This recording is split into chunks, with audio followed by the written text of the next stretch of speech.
right. Hello there, Hedera builders. How are you all? Yes, and welcome to Ascension's third workshop. Good day, good afternoon, good evening, everyone, wherever you're dialing in. You are welcome to Ascension's third live workshop. And tonight, we'll be talking about a very popular track, which is DePIN, IoT, and edge networks on Hedera using Neuron.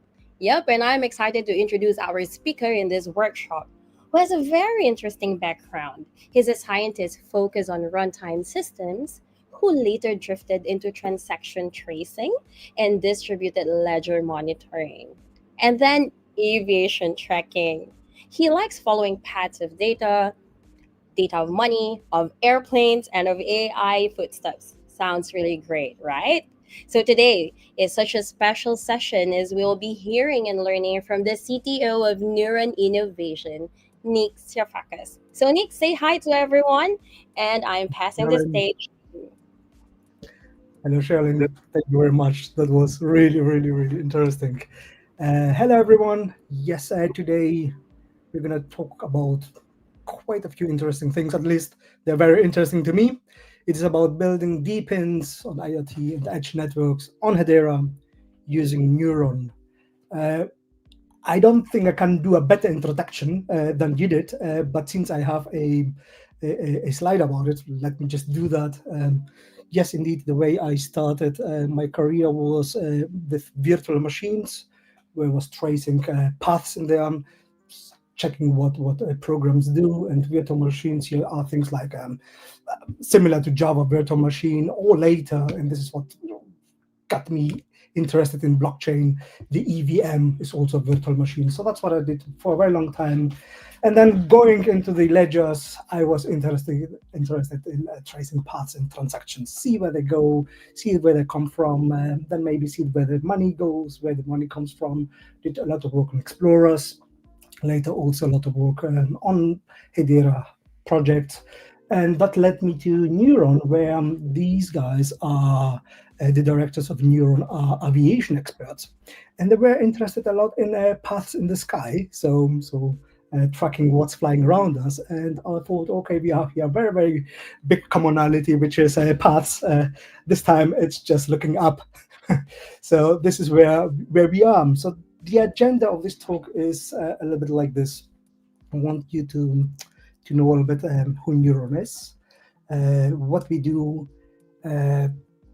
what are the building blocks of this framework we have, and then look a little bit of one of the case studies, one application that is built on this neuron network, which is called For the Sky. We're going to look a little bit at the SDKs we're using to build things, and then we're going to talk a little bit about this hackathon challenges, concluding with questions and answers. We'll see. I don't think I'm going to take the whole hour that's been allocated, but we'll see. We will see.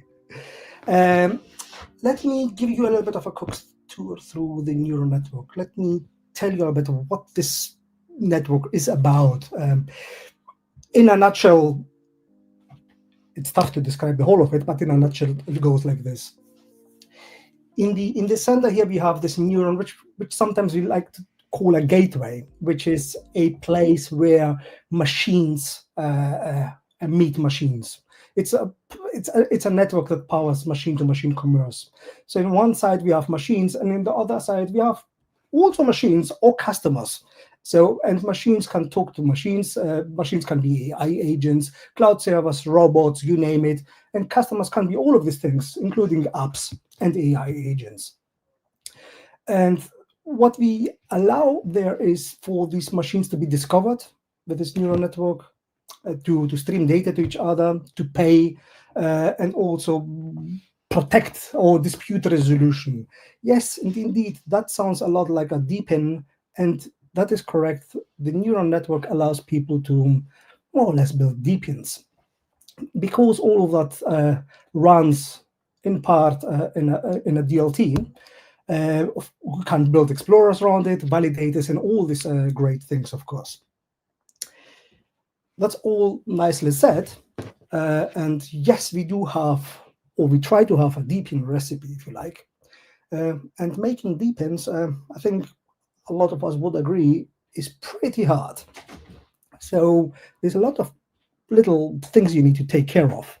First of all, how do you discover these machines? How do you name them? How do you define attributes for them? How do you allow them to connect? How do you allow them to find each other, communicate, send money left and right or between them? And how do you protect this whole thing? So it is not a small task. It is something that we are taking in a little steps, and it has led us to applications like for this guy today. But just for these all points, if you just think about what's involved in there, it's Web3 addresses, IP addresses, you name it, from communicating via streams and HCS and the rest of it. So let's look a little bit, just step by step, how we are dealing with these things, because it is a little bit important to know the background so that you can build on our stack, if you like. So the first step is, of course, how do we identify these assets, these machines, these agents, these robots, and how do we discover them? The neuron approach is, I would say, rather simple, and we keep things in that stage nicely in the distributed ledger, the Hedera network, in this case. And what do we have here? We are starting with how to identify things, and we are starting here with a key that is very familiar to Hedera. We're starting with that private key, and from that private key we span out all other sort of keys that will help us in other things. So we get a public key out of it, and then out of that public key, we know how to create EVM addresses, and we know how to create also IPFS peer IDs. We're going to look at that stuff a little bit later, but the important thing is that we keep a little bit of unique representation of an asset, which is the EVM address. That's your phone number. That's your door number, if you like.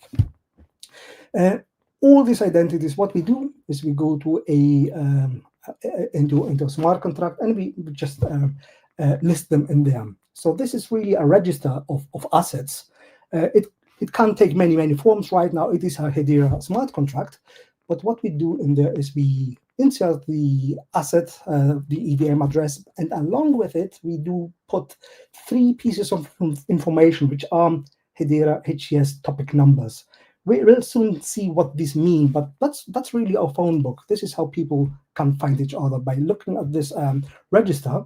And of course, since people can look into this register, people can look into explorers that look into these registers. So we are building explorers on top of these registers to see what people have registered in there. And one of them is this explorer we're running right now. It is, if I might do this, it is live there in explorer.neuron.world if you want to check it out. So there it is. So we can see a lot of assets being registered, and we're gonna see a little bit how these assets are interrogated in a bit. Let me talk about the next step. Once we know how to identify things and how to find things, we need to figure out probably one of the hard bits, how to connect and how to communicate. So it is hard because connecting distant things is, of course, yes, the internet is there, but we are going here now Web3, and yes, Web2 is all about IP addresses. Web3 is about EVM addresses. How do you bring these two things together now? It's certainly not an impossible task. It has been done before. It's been out there. That's what makes probably DePIN. But Neuron is helping them in that sense. If you look here at Neuron, it is useful to think of it as a data cable. So in the early days of Neuron, when I was trying to explain that concept, I used this data cable analogy, where Neuron is really here to connect 2 parties. So yes, it's not Ethernet. Could be, but it is really a system to connect 2 parties. And these 2 parties, they can be as close to each other, maybe in the same building, or as distant as need to be. The important thing is that this cable here, this connection, is a peer-to-peer connection. So there is nothing in the middle. There are direct connections. And of course, this comes with a lot of problems. How do you make direct connections from one place to another? So of course, there's internet protocols involved. We need to find out what the IP addresses of people are. We need to send them messages to connect actually that we want to talk to them. We need to pick up the phone and dial them, but we don't know how to reach them. And then we need to stream data to them. That's all interesting problems that Neuron is here to give an answer to. If we strip back this cable, we'll find a bit different communication lines in there. There is one communication line that is called peer-to-peer. We're using a system that's called libp2p that is used also a lot in the Ethereum network for nodes to find each other, and it's also used a lot in IPFS. But we'll talk a little bit more about that. But this framework allows us to create private connections. Then there is another data line there, which is HES, all familiar, Hedera HES. So that is a public network. Of course, this is where we send messages to the public, messages that can be observable with a public explorer, if you like, picked up from mirror nets and all these concepts we are all familiar with. And there's another data line about paying. We'll be talking about these two pieces here today, which are really necessary to establish connections. And in this hackathon, connection and streaming stuff is going to be a little bit central. So let's look a little bit at the anatomy of a node. So let's see how it's using these two things, this peer-to-peer thing and this HES thing. So when I look at a node from a peer-to-peer status, peer-to-peer perspective, what it is really is establishing connections, first of all, making a connection, and start streaming things from one guy to another. And we are talking about direct connections here. These things are high bandwidth, they're encrypted, they are direct, they are very low latency, they are from one point to another, hence peer-to-peer. And you may ask yourself, Nick, this is a Hedera hackathon. We have HES to communicate. That's correct. We have HES to communicate public messages. But when it comes to high bandwidth messages, normally what we do is we communicate what we call in this ecosystem in Hedera, we call it out of band. But what we do here with Neuron, we bring these type of communication now into band again. So the direct communication and the and the public communication via HES is coming into the same data cable. So let's look a little bit at that HES part. So when we look at this public communication line, what we use this one for is for signaling. Now, when you do peer-to-peer networks, there is a couple of components that are required. Some of them very, very centralized. They're called normally stand servers and things like that. And what these things are used for, the central places, are really as a means to find things, to find peers. Also, they are registers sometimes, but also as a means to find IP addresses of other people. Of course, you can send also other messages via them because this is the rendezvous point, if you like. So these stand servers are the rendezvous point of the two parties. What we have done here is we thought Hedera is the perfect signaling layer for peer-to-peer. So instead of using the centralized stand service and the centralized rendezvous point, why can't we make Hedera the rendezvous point of peers? And that's what we do. So each node, if you remember in the registry, has to declare 3 HCS communication points, if you like. And we're using here a bit of a Linux conventions. We have STD out, STD error, and STD input, STD in. So and these are 3 topics that come with every EVM address that's registered in the Neuron network. And what these topics are, in a nutshell, the STD out topic is where you're sending messages to the world, saying things like, "Oh, I'm alive. This is my heartbeat. This is my status. I'm serving this type of data streams. I'm serving aviation data streams." It's a little bit like your console out when you're programming. This is just something that's now publicly observable.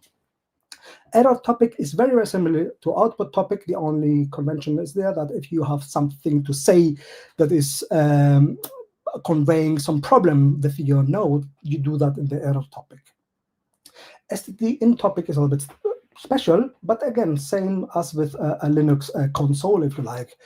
It is a way for things to send messages to you. So everyone has an input topic, and any other node in the network can send you something into this input topic. So you're listening into that input topic for things like somebody wants a service request, or somebody wants to send you an invoice, or this sort of things.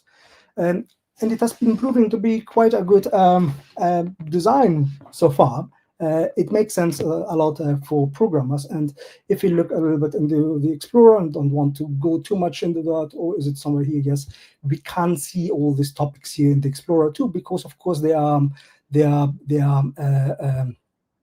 public messages. Or here is, we just hit the output topic, which are heartbeat messages saying that, oh, I'm connected to this guy, and I'm okay, and all these nice things. Now, since we have these nice topics to talk to each other, what we want to talk about is really first and foremost to connect, because it is easy to find somebody's output topic and send him input topic and send him a message. But now we're going to use that layer, that HCS layer, to establish connections, and it's a very, very easy and easy to follow protocol, and it did make sense a lot to go that way. And if you are doing a bit peer-to-peer networks, you will see also the advantage of this. Here in the middle, we have Hedera, the blue bit. So people have their input topic here, and the buyer has an input topic here, the seller has an input topic there. And there is this guy here now wants to connect to that guy. And what it does is a very, very simple thing. Via the topics, he's sending encrypted and all these nice things, a message to the other side saying, hey, I want to connect to you. This is my IP address. Please decrypt it, do whatever you need with that, and dial me. So the seller now knows how to dial the buyer and establish a direct peer-to-peer connection, creating this high bandwidth data stream. So we have a nice public connection here happening that is observable and auditable, and we have a peer-to-peer connection here that is the fast bandwidth stuff. Now, what we've built with this network is something. Oh no, let me correct myself. That wasn't all discovered in an evening. What we did is, initially we did build an aviation network, and we built it in different stages, and we learned a lot of lessons. And one of the lessons we learned is that we need to do direct communications. You will see soon why. So that network we created and is using now the Neuron SDK and the Neuron stack is called ForDisky. And it's also one of our sample application, or our poster child, if you like. So here is case study ForDisky, intelligence at the edge. And what we've done with ForDisky is that we took this cable and connected a buyer to a sensor, to an aviation sensor. What you see up there is a data seller that sits inside that little box.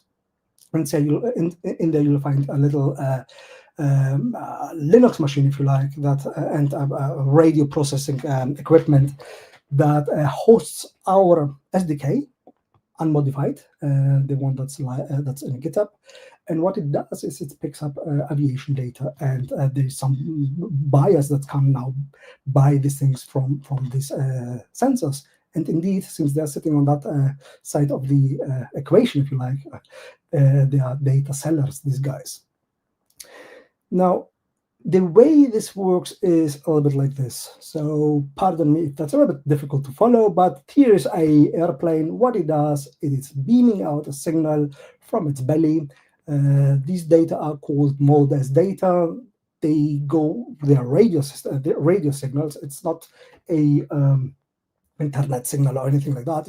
It's a pure radio system, a radio signal that's broadcast. So one message that goes out there, all of the sensors will receive it. And the way Neuron can lay out its cables, if you like, it allows buyers to buy directly, of course, from these sensors, but also it allows two buyers to buy things from. Sorry, it allows one buyer to buy data from two sensors at the same time. So, for instance, this sensor here, you can see it sends streams to two guys, one and another one, and this one only to this guy. And that concept allows for a lot of flexibility, especially in aviation, but also in other DePINs. The flexibility is this. Well, actually, this is what it allows you, aside from all these direct peer-to-peer connections and all these kind of things. It allows you to buy only what you need. It allows you, of course, to buy raw, and it allows you to buy local. Here at the top, for instance, we have a data consumer that's in an airport here in the UK. And this data consumer wants to consume only from sensors that are around him because this is what he cares about. He doesn't care about what's going on in Japan. He doesn't care about what's going on in America. And more importantly, he does not want these operations he doesn't care about to affect his own operations. Now, aviation is a trade that is very, very local, local in the sense the airport is in a place, the sensors are in the same place, the pilots usually are in the same place where the aircraft is, or the drone, when you look at drones. And there is a lot of locality here going on. Of course, you want also people to buy everything from every sensor, like this guy here does that. He goes around every sensor that's out there and says, I want to consume all this data. That is a valid application as well. And this is what you see normally in a lot of aviation networks out there. You see that you have aggregators aggregating a lot of data. They do pass on the data to smaller consumers if you want. But the important bit here to understand is that you're getting here second-hand data, and when you want to build something where you can rubber stamp it with authorities, second-hand data is very, very, very difficult to argue. Second-hand data means that you have very little control about, or diminished control about your data sources. You are adding degrees of separation the more cloud services you put in between, if you like. So the most important thing, though, here is cost, both to the data consumer, but also to Neuron as a network. When we started this exercise or building data services, of course, we looked at doing this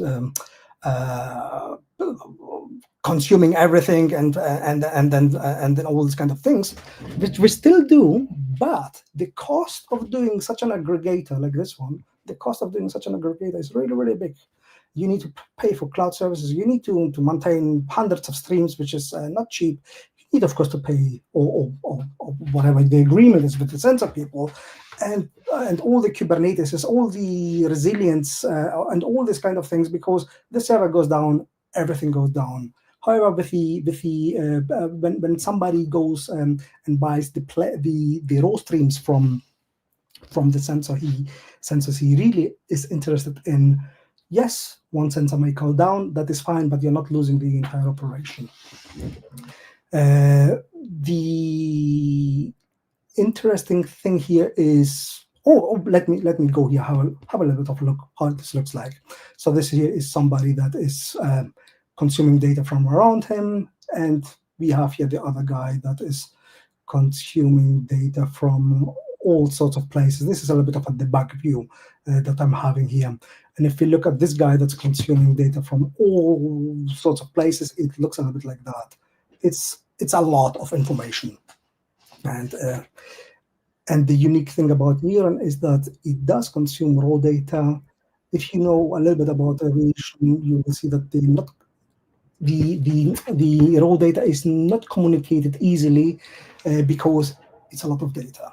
One of the sensors can create sometimes 3,000-4,000 messages per second, which is a lot. And this is also a little bit of why don't we send things through blockchains? Good luck sending 4,000 messages per second just from one sensor. Now, if we want to look a bit how we built this thing, we're building this thing with SDKs that we have, that we are publishing, that we are using ourselves. And these SDKs, they come in various flavors, and one of the flavor is the core flavor, if you like, which is a Go language SDK, a Go language library. And the library here is this blue bit. And what this library allows you to do is to define this communication lines, if you like. And of course, this library reads the environments for sellers and environments for buyers. Environments here are really keys and this kind of things. And it allows you to fill in your seller code and your buyer code. Right now, this SDK, it requires you to define both the behavior of the seller and the behavior of the buyer. But if you don't do one, it's not the end of the world, as we're going to see soon. But that is the original flavor of the SDK. You have here your file, you include a library, you do communicate with that library via direct library calls. That's the API. Now, what we have done, because sometimes it is a little bit tricky for people to work with libraries, we allowed ourselves to elevate a little bit out of it. So, for instance, here is this library approach which we were just talking about. And what we've done later is we created a WebSocket wrapper around it so that you can talk with your program, which is not a Go language program, via an API. That WebSocket wrapper, we wrote it for a very particular reason, which we're going to talking about soon. But this is the way of using the SDK at the moment. Whatever you want to extend it with, you do it with wrapping around, including the library, doing WebSocket wrappers, or we've done an MCP, if you like, a communicator, using that principle where we are cutting the MCP USB wire into two, if you like. Now, what we've done with this wrapper is we've included it in another style, if you like, of programming, and this time it's a NodeBuilder. We will see about the NodeBuilder soon, but first of all, let's look at this style of programming, and we're going to be defining the Hackathon challenge soon. Let me click here, next frame. So how does the program look like? It is very, very simple. Really, you have here a main block, and the main block has a couple of stubs which are empty here. And what you do in there is you're defining the behavior of the buyer when it needs to peer-to-peer, and the behavior of the buyer when it needs to talk to the distributed ledger hash graph here, or the same here with the seller and for peer-to-peer, and the seller for Hashgraph, for Hedera, sorry. Of course, you need your environment files and these kind of things.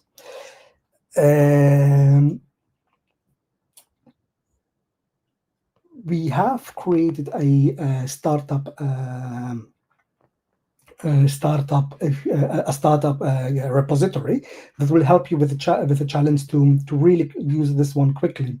So let's go straight to the challenge. Here's a challenge, and it is very challenging. Let me start saying this. This one is the hard challenge, and we have another one, which is the easy challenge. This one is challenging because we believe that since now everyone vibe codes, I do the same, we allow ourselves to create a little bit hard stuff. But it's a very interesting one. Here it goes. we've created a minimalistic for the sky buyer. So this is using, let me just jump straight into it to see how it looks like. There you go. Let's look. It is really very small. Most of that is just configuration files. It's just these two main files. One that is prefixed here, suffixed with back, and this one here. You'll see that there's not really much to it. What this file does, if you fill in the environment variables and click where's the button? Let me go here. I have it here. If you fill in the environment variables and you click the run button in your Visual Studio Code or cursor, you will receive data streams from whoever is connected. And in this case here, it's data streams from aviation sensors. So with this program, you're going to be connecting directly to aviation sensors. You're going to select which ones you want to talk to. Actually, we're going to help you select them. You're going to select which ones you want to talk to, and they're going to be streaming data into your console. They're going to be printed out. That's really it. This bit here is printing out really byte by byte. We have here a second main program that is expanding a little bit on that. That is really just parsing out the bytes of these messages. And let me go back to the challenge. Where are you?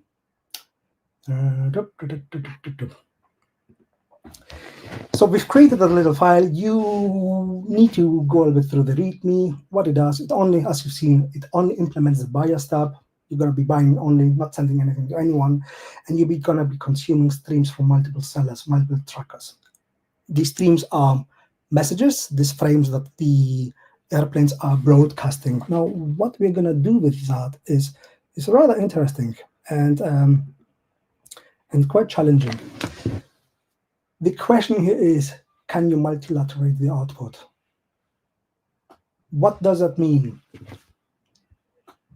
I may use the word simple. It's not simple. So what a aircraft does is we said that it's broadcasting a message to a lot of sellers.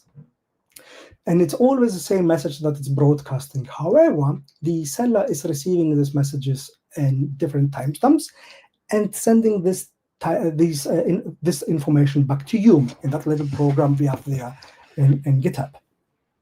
So that message is telling you that one message out of plane, 4 messages back into the buyer for you. Each of them has a different timestamp, and each of them has also the location of the seller.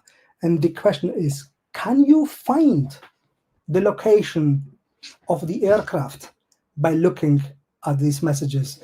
The location is not in the messages. The messages are just some hash, if you like.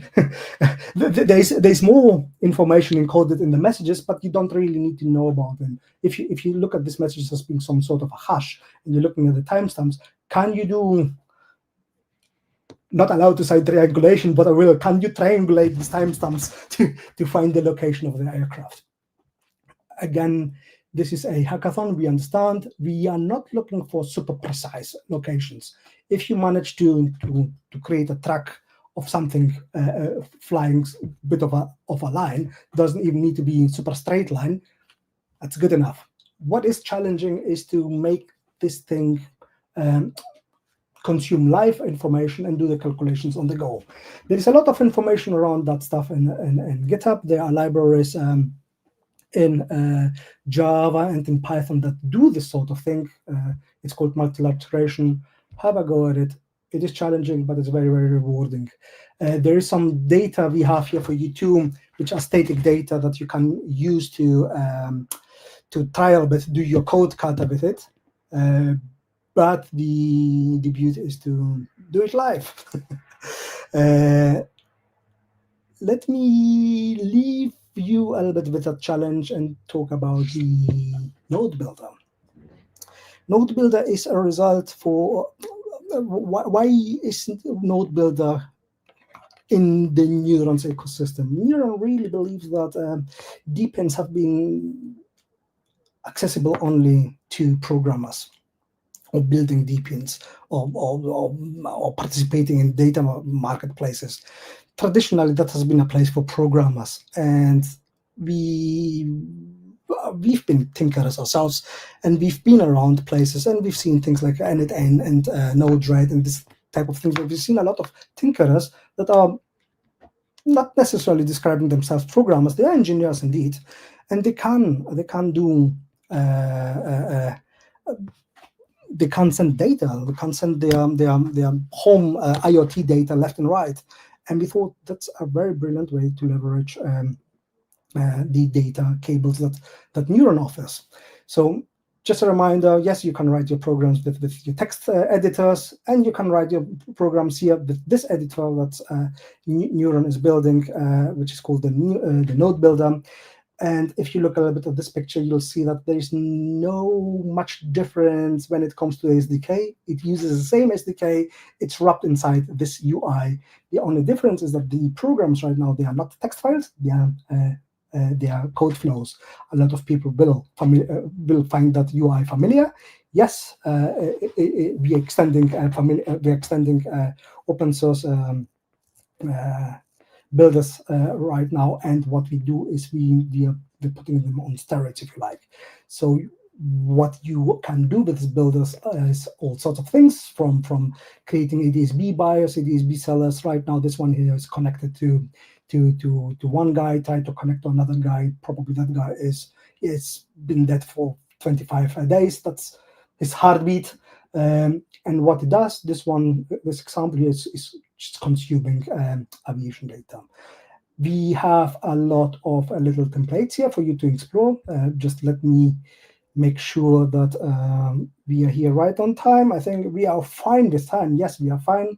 The templates here, you can just include here some flows that we have created for you, but more on that soon. Just let me give you here a little bit of a understanding about this type of thing, because this node builder, and of course you can see that it also has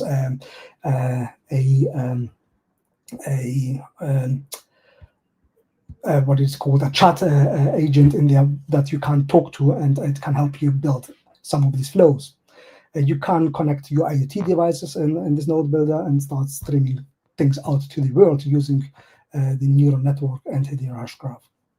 Now, the interesting thing now here about this node builder, because it's using the Neuron SDK in the background, you can connect it, of course, with a neuron cable. So whatever you built in here, you can connect to whatever other people build with other the other SDKs. So for instance, here you will see that, this is a Discord channel. And in this Discord channel, we have another robot, if you like, which is a neuron robot running our SDK that's accepting messages that you send to, and it's talking back to you. And here we have the node builder that is talking with his SDK to this other SDK, which happens to be inside Discord. There is a reason we've done a Discord, and it is also part, it is good to know for this challenge, is that because this is peer-to-peer, you always need two people to do things in peer-to-peer. And if you are a single peer, when you are coding, it's very, very lonely. So the second peer, if you need a buddy, is the guy in Discord. It's a little robot. So it allows you to test your things, whether you're building things with NodeBuilder or with anything else. I think it's time to define our perhaps easier challenge. Easier in the sense that NodeBuilder is making things easier. However, mind you, we just released the beta a month ago. There are some quirks. We are around to help with that. So what we want to build here with the NodeBuilder is aviation intelligence at the edge. And what that means is we want you to bring the NodeBuilder, create an account. You'll go create an account there. You're going to download it from there. You're going to join our Discord to talk to that bot to test your builder. But most importantly, you need to read the docs. We're going to go soon into this one. But what we want is for you to start streaming things. So if you have IoT sensors in your place, or you have access to things like that, we are very, very interested to consume streams that are useful to aviation. Uh, we are happy to fake some of the streams, but it's good to do things that are useful for aviation consumers. I'll give you some ideas, but these are just some topics, and you don't need to stick with this. So we need, for instance, analytics around allocation. Somebody's giving you a point XYZ, and then you say, okay, the temperature around that point is this, or the atmospheric pressure around that point is that. These are very interesting things for aviation, or generally weather, wind, temperature, storms, you name it, all sorts of signals, earthquakes.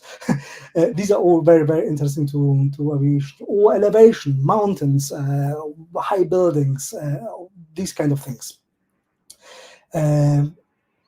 The way you do that is, yes, create your account, read the docs. We have here a step-by-step guide. We have here a couple of tutorials for you, telling you a little bit how to install this, how you download that, you log in, create an account. You have your private public keys. Remember, this is all test nets. You installing things. There are Mac versions and there are Windows versions. You create a Hello World program, and you know what, the Hello World program is covering a lot of ground when it comes to selling data streams. Follow the tutorial, go communicate with your Discord bot, try to see if you're sending streams, and then have a little bit of a go at creating or sending interesting data across the neural network. This, I think, yes, it does conclude the challenges. And let me just summarize two challenges here. One is the tough stuff, buy or consume raw data streams that come in really, really fast speed through that little program we've prepared here for you. Most important of all, comment to the Discord channel, pick a challenge, talk to us a little bit through it. We're gonna be around to handhold, and we're gonna share a little bit these links later with you, so that you can do all that yourself. Mentoring will want to be around here, and we can be around, and it is very useful for you to come and talk to us about these challenges. Some of them, especially the MLAT, is quite challenging, and there is a lot of discussions we can have around them. So, for instance, which sensors to pick, and why is it not flying in a straight line, or whether it matters, and all these sort of things. Come talk to us, and we're going to be around throughout the hackathon. We're going to have always a resource available to talk to the group, but also individually we can arrange mentoring. And back to you if you have any questions, and for me to discuss, I'm really happy to do so.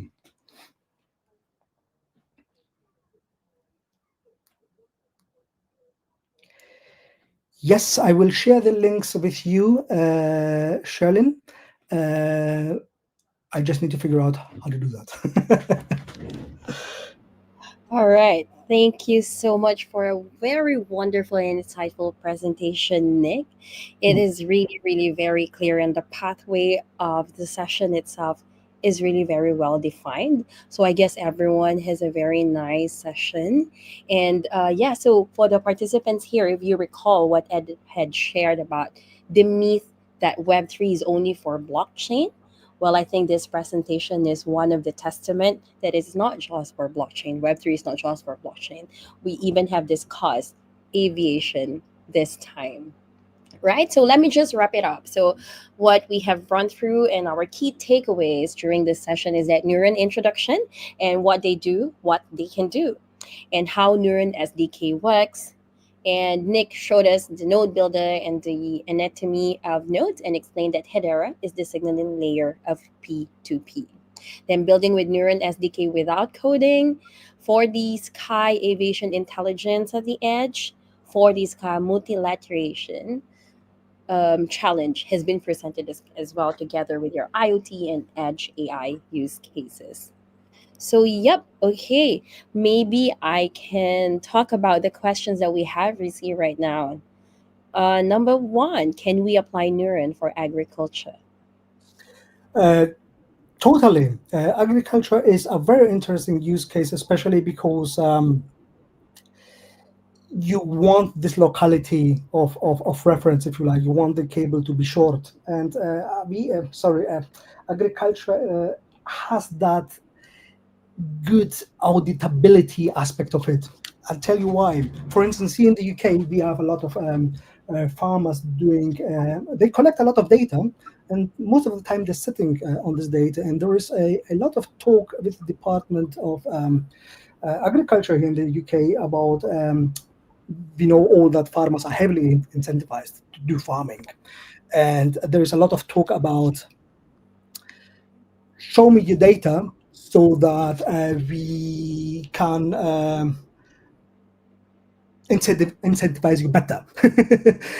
And show me the data, of course. Just sending a bunch of data through without being auditable is coming with all sorts of interesting uh, things like we want people to help them stay honest, if you like. Yes, you can use agriculture IoT data, send them through the network, have HES audit what needs to be audited, and just create data cables from one party to another. Absolutely. Agriculture is one of the best use cases, actually. Wonderful. Thanks for sharing that, Nick. And the next question that we have is for the programming language. I heard that Neuron only is for Java and Golang. Is it also possible for JavaScript? The SDK, the core SDK right now is for Golang only. We have a wrapper around it that allows you to communicate with that SDK using a WebSocket API. It is not part of this challenge to use that, but if you find it necessary to use it via the WebSocket API, we can handhold you do that. But it comes with a little bit of, it needs a little bit of love, if you like. These are very, very early releases. Okay, great. So for the one who asked us about that, we'll be sharing the portal to the Hedera playground. Maybe you can go and check that one and it will help you out. I'm not sure I understand the question. Maybe I'm not very familiar with the data playgrounds. Sorry about that. It's So, okay.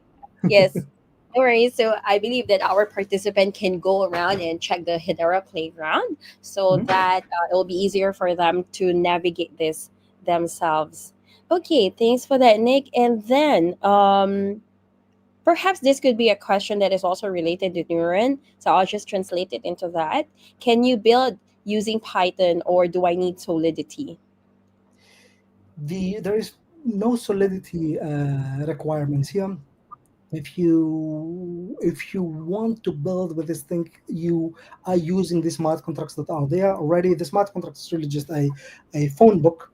Uh, but if you want to use to create your own phone book, we won't stop you there. You will need Solidity for that, but it's not required for this challenge to do any of that. Again, with Python, you will need to use the WebSocket API, but the multilateration challenge needs to use that Go language SDK. The reason is that you will receive a lot of data coming in very, very, very fast. It's been optimized in Go to receive that fast data. Yes, probably in the future we will create Python and JavaScript SDKs to do direct data consumptions. But when it comes to this high speed data, uh, it is a bit of a challenge. If you want to see some benchmarks which peer-to-peer themselves are doing, you will see that Go language and Rust are doing really, really well. Of course, JavaScript is there, Python is there too, but we had to pick a very fast horse for our initial SDK, if you like. Got it. Thank you for sharing that, Nick. For anyone who still want to ask question, maybe I can spare one more minute before we move on to the closing remarks. And yeah, so please feel free to put your question on our live chat just in case you still have. But If not, for anyone who has questions and may want to talk to our mentors, please join our AMA sessions, which will happen tomorrow in two timings. Tomorrow is 13 November, Thursday. So one timing will be in Asia time zone, which is 6 p.m. Singapore time. And another one is the US time zone that will still follow the same timing as the time that we're meeting last time. It's still at 10 a.m. Eastern time. And what I'm going to say is please subscribe to our calendar and join our Discord channel. So, this is where you can definitely find our mentors. And Nick has mentioned to you that if you need any help, please do approach them. And if you need any help on the challenge, they're willing to mentor you guys. So please, let's take that opportunity, okay? I'll be sharing the links that Nick has shared a while ago in his presentation in this video. So what you can do is just click on this video once again, and then we'll put it under the description. And if you're on Discord, we'll put it on Discord, okay? So that you have more reference. Okay, yeah. So please scan the QR code that you can see on your screen right now. This will bring you to our hackathon listing page of the Ascension. And there you will see, and you can subscribe to our calendar, and you can also join Discord if you haven't yet. Okay. Okay, I just have a one question here, but this is for program itself. He said, Joseph, this is, can we join both AMA or just one for a week? I mean, you are more than welcome to join the two AMA sessions, and you're more welcome to join all our AMA sessions. So, yes, tomorrow we have two timings, and you're welcome to join both. We also have it on November 18 next week, and you're also welcome to do both sessions. Yep. Okay, what a wonderful session. Thank you so much for this productive session and workshop, guys. And we hope to see you on Discord. We hope to have you during the mentorships. And yep, let's continue building. Okay, Nick, do you have any last word for our participants before we go? Um, Not really. Come, we are here to help. Let's build DePINs together. Wonderful. Yes, definitely. Okay, so I'll be saying goodbye for now and then see you on Discord. And definitely, we're looking forward to your submissions or project submissions that will end on November 21st. All right. So, good morning, good afternoon, good night, and thank you, everyone. Thank you.